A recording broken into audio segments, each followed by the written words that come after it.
जय हिंद एवरीवन, आप सभी का स्वागत है ग्राउंड जीरो के ऑनलाइन प्लेटफॉर्म पर।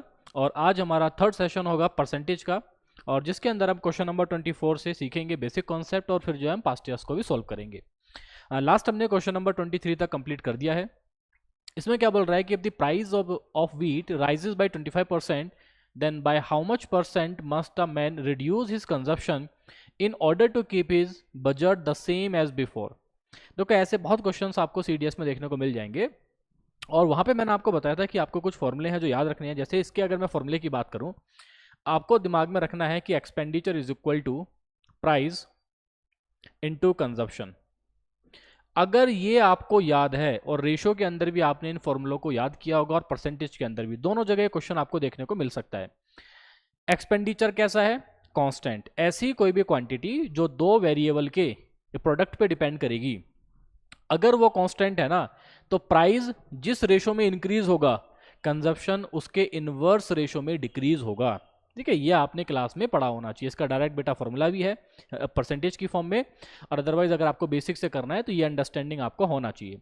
प्राइस बढ़ा 25%। लास्ट वाले सेशन में मैंने आपको इसका शॉर्टकट भी बताया था, डायरेक्ट फॉर्मूला भी बताया था। मान लेते हैं एक्सपेंडिचर कैसा है? कांस्टेंट। और जो प्राइस है ना, मान लो x% से बढ़ गया, इंक्रीज हो गया, तो ये ध्यान रखना जो कंजप्शन है ना, हमेशा डिक्रीज होगा। अगर प्राइस बढ़ा है तो कंजप्शन डिक्रीज होगा। कब? जब आपका एक्सपेंडिचर कांस्टेंट है। अगर आपका प्राइस डिक्रीज हुआ है तो डेफिनेटली आपका जो कंजप्शन है वो इंक्रीज होगा। क्यों? To keep the expenditure constant. तो मान लेते हैं कि किसी भी एक वेरिएबल जो है x% से चेंज हो रहा है। अभी हमने मान लिया प्राइस अगर x% से चेंज हो रहा है और आपका एक्सपेंडिचर कैसा है? कांस्टेंट, तो परसेंटेज चेंज इन कंजप्शन, ठीक है, परसेंटेज चेंज इन कंजप्शन किसके बराबर होगा? अगर कंजप्शन में निकाल रहे हो ना, तो प्राइस में कितने परसेंट चेंज हुआ है? x%। क्या हो रहा है? इंक्रीज। इंक्रीज हो रहा है तो ऐड कर देंगे, डिक्रीज हो रहा है तो माइनस कर देंगे, इनटू 100। ये आपका इसका डायरेक्ट आप फॉर्मूला आप कह सकते हो, या फिर बेसिक अंडरस्टैंडिंग और शॉर्टकट भी आप इसको कह सकते हो।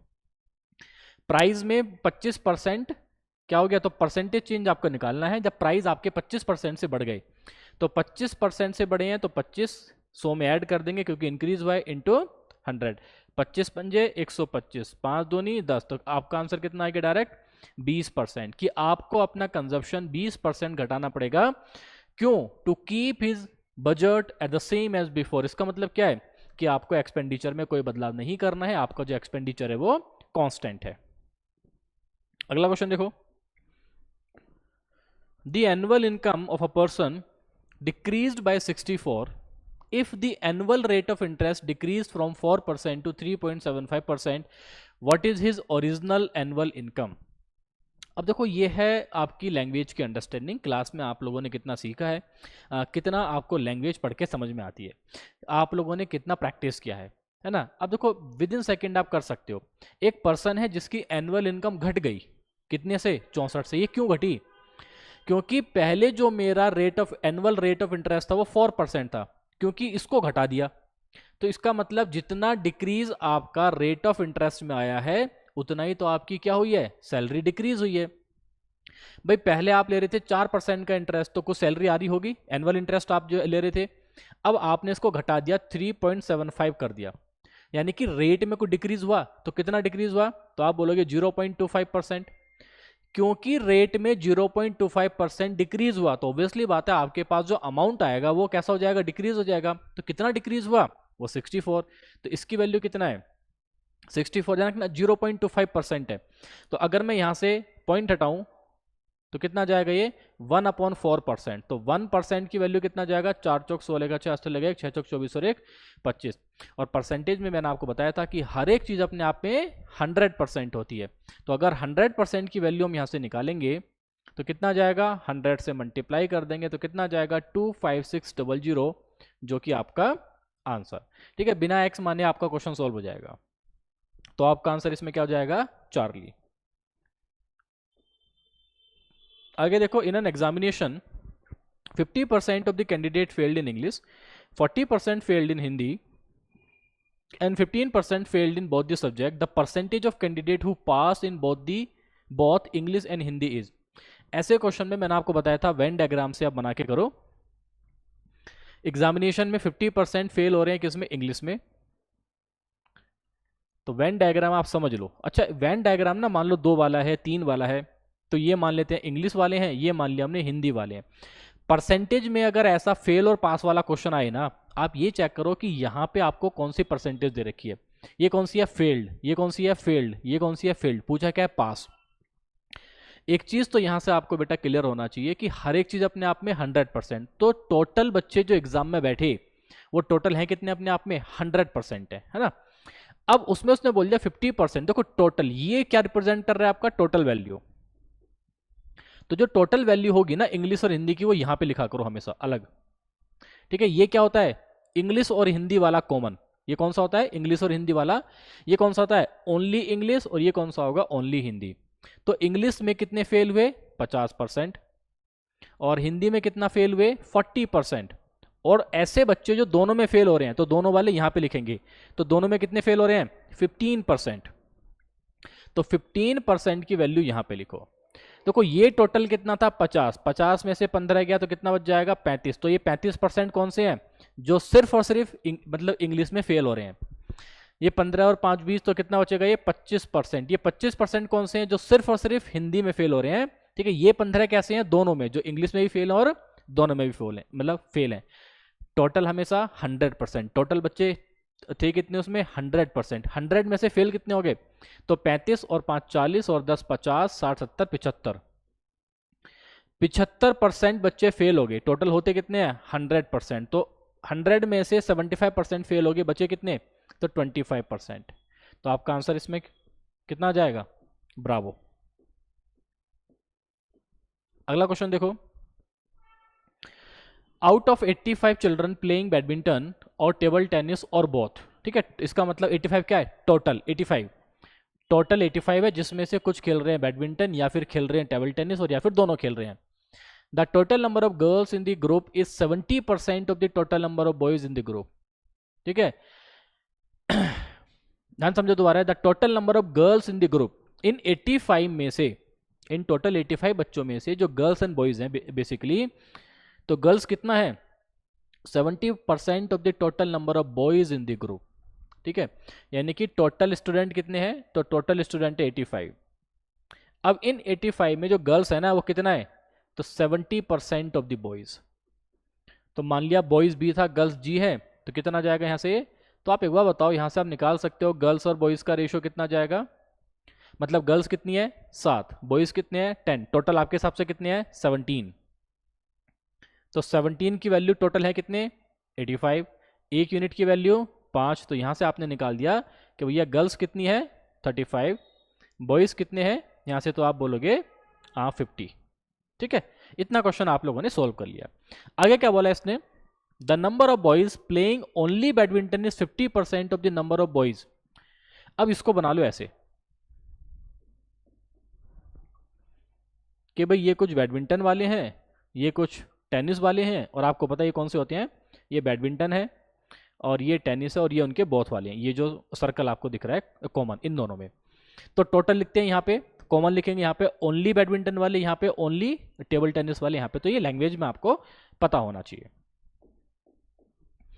आगे देखो उसने क्या बोला है कि the number of boys playing only badminton, ध्यान रखना, नंबर ऑफ बॉयज मतलब बॉयज प्लेइंग ओनली बैडमिंटन। तो ये कौन सा केस है? ओनली बैडमिंटन में। तो बॉयज कितने हैं इसमें?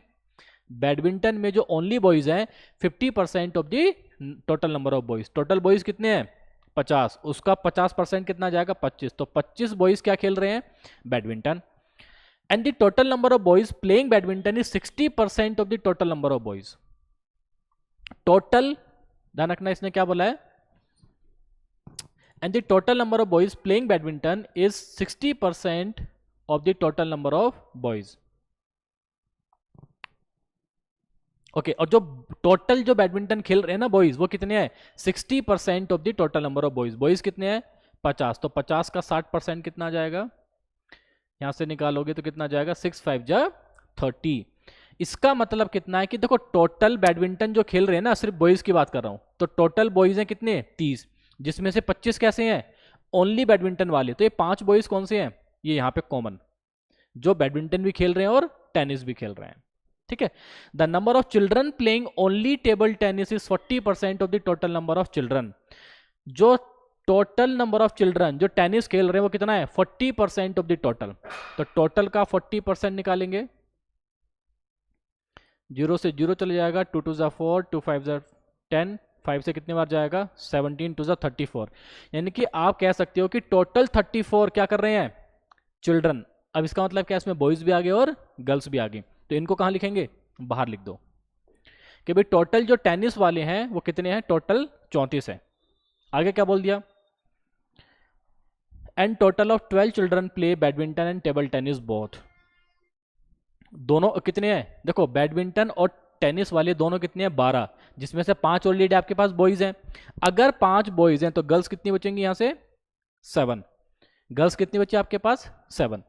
अगर टोटल 34 है जिसमें से कॉमन वाले कितने हैं, 12 है। अगर मैं 12 यहां से माइनस कर दूंगा कितना बचेगा, 22। ये 22 चिल्ड्रन है, ध्यान रखना, अभी जो क्या खेल रहे हैं, सिर्फ और सिर्फ टेनिस खेल रहे हैं। The number of girls playing only badminton is, तो आपसे पूछा है कि भाई नंबर ऑफ गर्ल्स बताओ playing only badminton, only badminton में कितनी गर्ल्स हैं, ये आपको बताना है। ठीक है, चलो अब यहां पे कंपेयर करो, टोटल नंबर कितना है हमारे पास, 85। भाई टोटल नंबर ऑफ स्टूडेंट कितने हमारे पास, 85, जिसमें से अगर मैं टोटल टेबल टेनिस की बात करूं कितने खेल रहे हैं, 34। ये आपने ब्रेक कर लिया, अच्छी बात है। तो 85 में से 34 गया, कितना बचेगा यहां से, यह जाएगा 51। कितना आ गया, 51। ये आपने टोटल माइनस कर दिया। ठीक है, अब टोटल आपने माइनस कर दिया, तो ये 25 कौन से हैं, ओनली बैडमिंटन, ये बॉयज हैं, तो गर्ल्स आ जाएंगी यहां से, क्योंकि कॉमन वाली आपके पास गर्ल्स ऑलरेडी आ रखी हैं। तो आपके पास यानी कि ये ओनली बैडमिंटन वाले थे कितने, 51। 51 में से 25 माइनस कर दूंगा तो कितना जाएगा आपके पास, ये क्वेश्चन क्या पूछा है उसने, the number of children playing only table tennis. Okay, ये ओनली टेबल टेनिस था। ओके, ये ध्यान से गलती कर दी बेटा, ये क्या था, ओनली टेबल टेनिस। तो थोड़ा सा इसको देख लो एक बार। ओके, इसीलिए हमारा आंसर गलत आ रहा था अभी।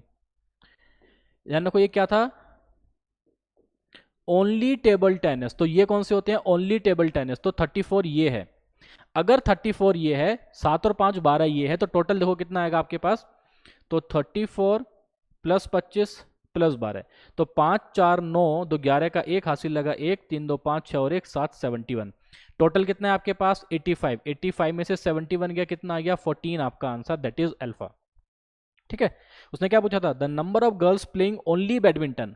तो ओनली बैडमिंटन वाली देखो ये है टोटल प्लेइंग, इसमें बॉयज एंड गर्ल्स दोनों है, बॉयज एंड गर्ल्स दोनों है, कितनी है हमें नहीं पता, पर इन 34 में जो सिर्फ और सिर्फ टेबल टेनिस खेल रहे हैं उसमें दोनों है बॉयज एंड गर्ल्स। अब ये कॉमन आपको ऑलरेडी मिल गया था यहां से, तो अगर मैं टोटल टेबल टेनिस वाली बात करूंगा तो 7 और 5 12 इसमें ऐड कर देंगे तो कितना जाएगा, तो टोटल टेबल टेनिस वाले आ जाएंगे बेटा 46। 25 ये ऐड कर दो और टोटल 85 में से माइनस कर दो, क्या जाएगा आपके पास, गर्ल्स प्लेइंग ओनली बैडमिंटन। अगर पूछता टोटल गर्ल्स प्लेइंग बैडमिंटन तो क्या होता, 7 और 14 ऐड कर देते, कितना आता, 21 आ जाता आंसर। मतलब ये क्वेश्चन के ऊपर डिपेंड करेगा कि आपसे क्या पूछा है। ठीक है, तो वेन डायग्राम के क्वेश्चंस को हमेशा बेटा वेन डायग्राम बना के ही करना। ठीक है, बिना लैंग्वेज में अगर फॉर्मूला के बेसिस पे करना स्टार्ट करोगे तो आपको जो है टाइम ज्यादा लगेगा। और बस गलती मत करना क्वेश्चन आप पढ़ते time. A person bought two article X and Y from a departmental store. The sum of prices before sale tax was 130. There was no sale tax on the article X and 9% sale tax on the article Y. The total amount the person paid including the sale tax was 136.75. What was the price of the article Y before sale tax? ठीक है, तो भाई sale tax से पहले जो देखो, आपको लग रहा होगा कि यार ये क्वेश्चन टफ है, क्लास में आपने ऐसे क्वेश्चन किए होंगे। अगेन लैंग्वेज पे कमांड करना आपको आना चाहिए, प्रैक्टिस आपने जितनी की होगी ना ऐसे क्वेश्चंस की, ऐसे क्वेश्चंस आपके लिए बहुत आसान हो जाएंगे। ठीक है, क्या बोला है देखो इस क्वेश्चन में, a person bought two article X and Y. दो आर्टिकल है एक्स और वाई जो उसने खरीदे डिपार्टमेंटल स्टोर से। The sum of the price before sale tax was 130। तो मान लिया कि भैया दोनों का जो प्राइस था बिफोर सेल टैक्स, ठीक है, बिना टैक्स दिए उनका था 130। There was no sale tax on article X, X पे उसने कोई सेल टैक्स नहीं दिया, सिर्फ और सिर्फ सेल टैक्स उसने किस पे दिया है, वाई पे दिया है, वो भी कितने परसेंट का, 9% का। तो इसका मतलब ये जो जितना आपने देखो इन दोनों की कॉस्ट का सम कितना है 130, अब जितना भी आपने एक्स्ट्रा अमाउंट पे किया वो क्या है, जितना आपने सेल टैक्स पे किया कितने पे, वाई पे, वो कितना है देखो 9%, कितना बढ़ गया, उसने पूछा है वाई का आर्टिकल बताओ।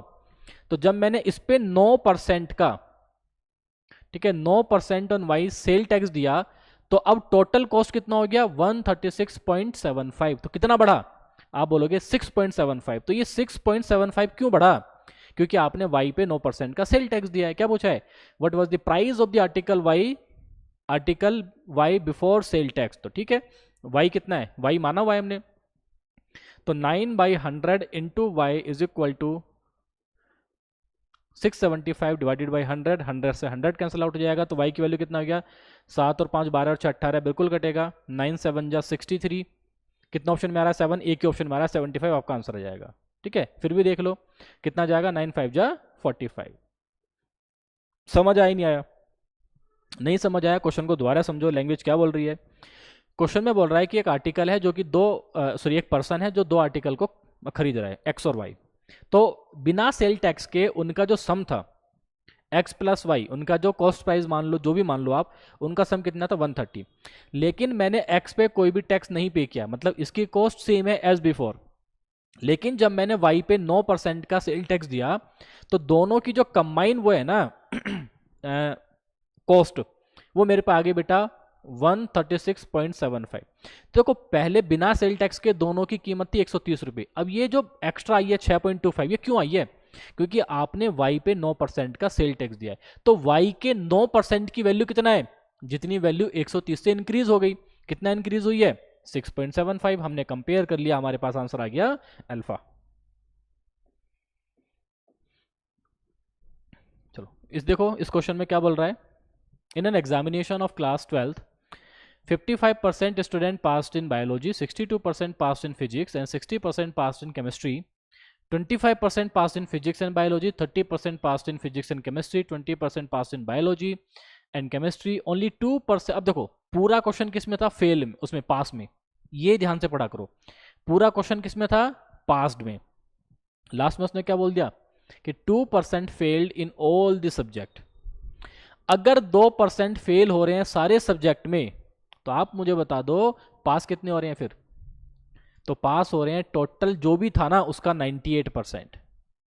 देखो हर एक चीज अपने आप में 100%, उसमें से 2% फेल हो रहे हैं हर सब्जेक्ट में, तो पास कितने हो रहे हैं ओवरऑल का 98%, यानी कि जो आपके पास वैल्यूज है ना उसको आप कंपेयर करोगे किससे 98 से, ना कि 100 से। क्यों, क्योंकि पूरा क्वेश्चन दे रखा है पास की फॉर्म में और हमें यहाँ पे क्वेश्चन दे रखा है फेल की फॉर्म में, तो जो पूरे डाटा है ना आपके पास या तो पास की फॉर्म में होना चाहिए और या फिर फेल की फॉर्म में होना चाहिए। वेन डायग्राम का क्वेश्चन है बेटा, यहाँ पे 3 वाला है, तो आप 3 बना लो। इसमें कौन कौन से सब्जेक्ट है हमारे पास, बायोलॉजी फिजिक्स एंड केमिस्ट्री, तो हमने 3 वेन डायग्राम बना लिए, ये बायोलॉजी वाले हैं, ठीक है, ये फिजिक्स वाले हैं, और क्योंकि तीनों में कुछ ना कुछ कॉमन होगा तो ये केमिस्ट्री वाले हैं। अब 55% पास्ड इन बायोलॉजी, तो यहाँ पे लिख लो, ठीक है 55% क्या हो रहे हैं बायोलॉजी में पास हो रहे हैं।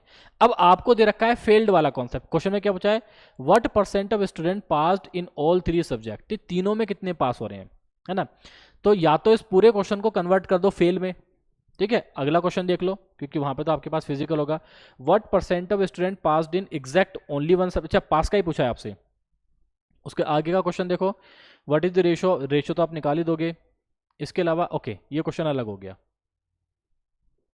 ये क्वेश्चन आपका अलग हो गया, ठीक है, तो यहां तक है, यहाँ पे रेशो निकालना है, यहाँ पे आपको पास्ट वाला what is the total number of student 360 then how many passed in at least 2 subject, ठीक है ये भी हो जाएगा, एग्जैक्टली 1 सब्जेक्ट। अच्छा आपने एक बार ना सारे क्वेश्चंस पे निगाह मार लिया कि भाई किस चीज पे काम करना है, तो टोटल वैल्यू कहाँ लिखेंगे, यहाँ पे लिखेंगे, बायोलॉजी वाले कितने 55, फिजिक्स वाले कितने हैं 62, केमिस्ट्री वाले कितने हैं 60 जो पास्ड हो रहे हैं।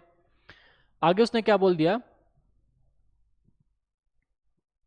62 पास in physics, 60% pass in chemistry, बिल्कुल ठीक है, 25% passed in physics and biology. अब जो कॉमन वाले होते हैं उनको कहाँ लिखो, 25% passed in physics and biology, तो मैंने आपको बताया था कि ये जो अगर 3 वाला डायग्राम है ना तो इनको यहां लिखा करो दोनों वालों को, क्यों, यहां पे क्या आएगा only biology and physics but not chemistry, ये क्या है तीनों का कॉमन, ये क्या है only biology and physics not chemistry, only biology and chemistry not physics, ये क्या है, only chemistry and physics but not biology, और ये क्या होता है, ऑल थ्री। तो अगर बायोलॉजी और फिजिक्स आपको लिखना है ना, तो यहां पे लिखो अंडरस्टैंडिंग के लिए कितना बोला उसने, 25% पास हो रहे हैं इसमें, और 30% पास हो रहे हैं फिजिक्स एंड केमिस्ट्री में, और 28% पास हो रहे हैं बोथ में। क्या बचा, अब ये हमारे पास बच गया, ये जो था ना ऑल थ्री वाला, ये हमसे बच गया, और यही तो पूछा है कि what percent of student passed in all the three subject, कि भाई तीनों सब्जेक्ट में कितने बच्चे पास हो रहे हैं, मतलब आपसे इसकी वैल्यू पूछा है। ये पूरा आपको दे रखा है, ये पूरा आपको दे रखा है, ठीक है। अब यहां पे आपको याद होना चाहिए था फॉर्मूला, क्यों, क्योंकि ये क्वेश्चन पूरा किसकी फॉर्म में है, बहुत बच्चे गलती क्या करते हैं कि ये जो 2% दे रखा है ना फेल्ड, इसी को यहां पे लिख देते हैं, नहीं लिखना है क्योंकि ये फेल्ड है और ये पूरा क्वेश्चन पास में है, ये चीज ध्यान रखो आप। अब क्या करोगे, तो टोटल बच्चे हैं कितने, 98 जो पास हो रहे हैं, क्योंकि 2% फेल हो रहे हैं।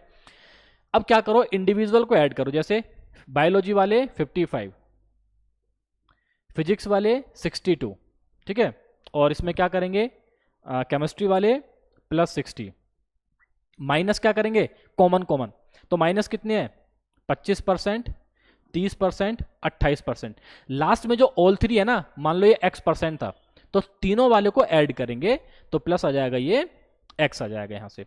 बस क्वेश्चन को सोल्व कर दो, आपके पास x की वैल्यू हो जाएगी। तो हम क्या करेंगे पहले बेटा तो 98 इज इक्वल टू, एक बार इसको ऐड कर लेते हैं, कितना जाएगा, 60 और 60 120, और 5 170, और 5 और 2 7, यानी कि 177। ये कितना जाएगा यहाँ से, 30 40 50 60 70, और 78 और 78 और 5 कितना चला जाएगा, ये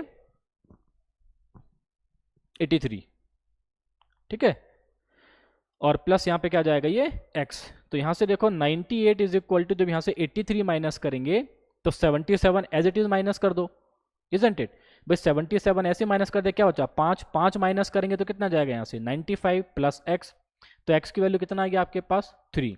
मतलब ये जो x की वैल्यू है ना यहाँ पे वो कितनी है, तो पहले क्वेश्चन में आपसे यही पूछा है, तो आपका आंसर कितना जाएगा, डेल्टा। तो यहाँ पे आपने लिख दिया कि भैया इसका है 3%। अब ध्यान रखो आगे क्वेश्चन फाइंड करने के लिए, देखो टोटल बायोलॉजी और फिजिक्स में पास हो रहे थे 25%, जिसमें से 3 कैसे हैं, कॉमन, तो 25 में से 3 माइनस करो, यहां लिख दो, तो ये 22% कौन से हैं, ओनली बायोलॉजी एंड फिजिक्स, ये ध्यान रखो।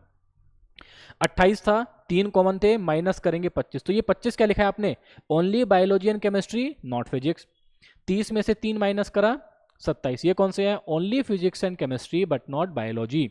टोटल बायोलॉजी वाले कितने हैं, 55, 55 में से ये माइनस कर दो, 25 और 25 50, तो ये ओनली बायोलॉजी वाले, ये कौन से हैं, ओनली बायोलॉजी, ठीक है 5, टोटल कितना है 62 तो 27 और 3 30, 30 और 20 कितना आएगा, 50 और 2 52, कितना बचा फिर यहाँ से, ये 10 बचा, टोटल है 60, 27 और 3 30, 30 और 25 65, सॉरी 55, 30 और 25 55, कितना बचा यहाँ से, ये 5 बचा है।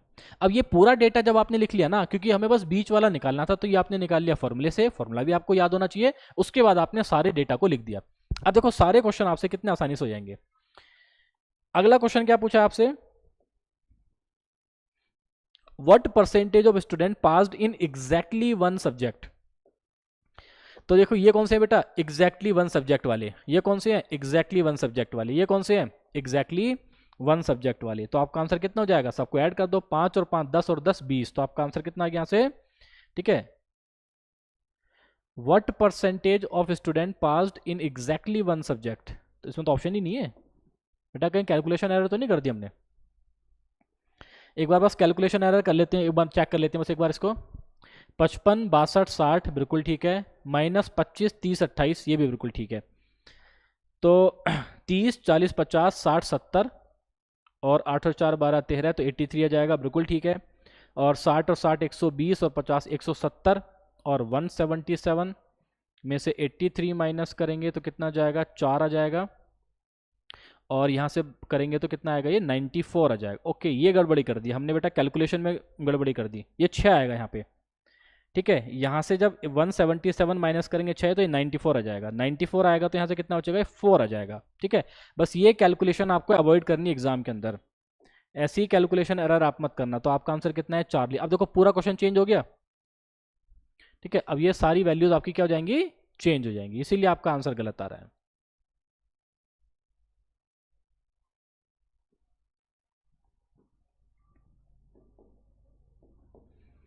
तो ये कितना आएगा आपके पास 4। अब ये 4 है तो देखो 21 ये आ जाएगा, यहाँ से 4 करेंगे तो 24 आ जाएगा, और यहाँ से 4 करेंगे तो ये 26 आ जाएगा। 55 में से माइनस करेंगे तो देखो 21 और 4 25, और 24 कितना आ जाएगा, ये 49, ये आ जाएगा 6। ठीक है, 30 और ये कितना हो जाएगा यहाँ से 54, तो ये भी कितना जाएगा 6। इसको भी तो करना पड़ेगा। तो 26 और 4 30 और 50 51, और 51 तो ये कितना जाएगा यहाँ से अब 11। ठीक है, तो 6 और 6 12, 12 और 11 कितना जाएगा 23। तो यहाँ पे आपका आंसर कितना जाएगा ब्रावो। आगे देखो, if the number of student is 360, अगर टोटल स्टूडेंट कितने होते हैं 360, then how many passed in at least 2 subject. तो टोटल परसेंटेज कितनी है 100%, यानी कि 100 की वैल्यू कितना दे रहा है वो 360, तो 1 की वैल्यू कितना आएगा 18/5। एटलीस्ट 2 सब्जेक्ट, कम से कम 2 सब्जेक्ट में, ज्यादा से ज्यादा तीनों में पास हो जाए। तो एटलीस्ट 2 वाले कौन से हैं, यहां पे काउंट करो। देखो ये हैं कम से कम 2 वाले, ये कौन से हैं तीनों वाले, तो यानी कि इन सबको ऐड कर दो। तो 26 और 4 30, और 24 और 1 25, कितना जाएगा 55, 55 और 2 कितना जाएगा बेटा 75। तो टोटल आपके पास कितना रहा है वो 75%। ठीक है, तो यहां से क्या करो 75 की मल्टीप्लाई कर दो, तो 75 की मल्टीप्लाई करेंगे कितना आएगा 15 पंजे 75, 15 अट्ठे 120, जीरो सब में आ रहा है। ओके 120 का जीरो कैरी गया 12, 15 एकम 15 और 12, 5 2 7 और 1 और 1 2 270। तो आपका आंसर कितना जाएगा इसमें अल्फा। देखो एक बार अगर आपने डेटा निकाल लिया ना, बाकी सारे क्वेश्चन आसानी से हो जाएंगे। और ये उसी का लास्ट क्वेश्चन है, what is the ratio of number of student who passed in both physics and chemistry to number of student who passed in both biology and physics but not chemistry. Again ये language के question है सारे के सारे। क्या पूछा उसने, what is the ratio of number of student who passed in both physics and chemistry, दोनों फिजिक्स और केमिस्ट्री में तो पास हो रहे हैं, to the number of student who passed in both physics and biology but not chemistry. यहां पे क्या बोला है, physics and chemistry to the biology and physics but not chemistry. एक बार दोबारा चेक कर लो, हमें पहले क्या चाहिए, passed in both physics and chemistry. वापस से डायग्राम पे आते हैं। तो बेटा फिजिक्स एंड केमिस्ट्री में, तो ये देखो ये है कॉमन पोर्शन ये वाला, तो टोटल कितने पास हो रहे हैं, एक तरीके से 30% है ना। ये कौन से हैं, फिजिक्स और केमिस्ट्री वाले। रेशियो पूछा है to the student who passed in both biology and physics but not chemistry. अब आपको बताना है biology and physics but not chemistry, biology and physics but not chemistry, तो वो कितने हैं 21। बस आपको आना चाहिए, तो आपका रेशियो कितना जाएगा। ठीक है, तो 3 10 जा 30, 3 7 जा 21, 10:7, परसेंटेज की फॉर्म में निकाल दो कोई फर्क नहीं पड़ेगा। तो आपका आंसर कितना आ गया वहां से 10:7, यानी कि ब्रावो आंसर। ठीक है, तो वेन डायग्राम में फायदा क्या होता है कि आपको 2 से 3 क्वेश्चन दिख जाएंगे अगर क्वेश्चन लेंदी है, बस आप डायग्राम बनाओ, बाकी डेटा को जो आप उस पर रिप्रेजेंट करो और सारे क्वेश्चन को सोल्व कर लो। इन अ हॉस्टल द रेंट पर room is increase by 20%। Rent क्या हो गया, पर रूम हमने 20% से बढ़ा दिया। If number of rooms in the hostel is also increase by 20%, और हमने रूम्स को भी जो है 20% से बढ़ा दिया, और हमने हर एक रूम का किराया भी जो है 20% से बढ़ा दिया। And the hostel is always full, hostel कैसा है हमेशा फुल है। Then what is the percentage change in the total collection at the cash counter. ये सेम फॉर्मूला है जो मैंने आपको क्लास में लिखवाया था, बस यहाँ पे उन्होंने अलग तरीके से यूज कर दिया। कैसे यूज कर दिया, अच्छा मुझे बताओ अमाउंट कितना कलेक्ट होगा, किस पे डिपेंड करेगा कि भाई कितने रूम थे, नंबर ऑफ रूम्स इनटू, ठीक है, रेंट ऑफ ईच रूम। ये फॉर्मूला आप अपने हिसाब से बना दो, रेंट ऑफ ईच रूम, कि भाई हर रूम का रेंट कितना है और टोटल कितने रूम थे, इससे हमें क्या मिल जाएगा टोटल अमाउंट कलेक्शन। अब उसने बोल दिया पहले से 20% से बढ़ गया, तो 20% की या तो 100 मान के कर दो या फिर फ्रैक्शन मान के। तो बेटा फ्रैक्शन मान लो, 20% की फ्रैक्शन 1/5, यानी कि अगर पहले किराया 5 था तो अब 6 हो गया। ठीक है, और रूम्स कितने थे पहले, वो भी हमने 20% से बढ़ा दिए, तो अगर 20% से बढ़ा तो वो भी 5 से 6 हो गया। तो पहले कितना अमाउंट कलेक्ट हो रहा था 5 5 जा number of rooms into rent पर ईच रूम, तो यहां पे कितना आएगा 6 6 जा 36। अगर पूछता रेशो तो आंसर आएगा 25:36।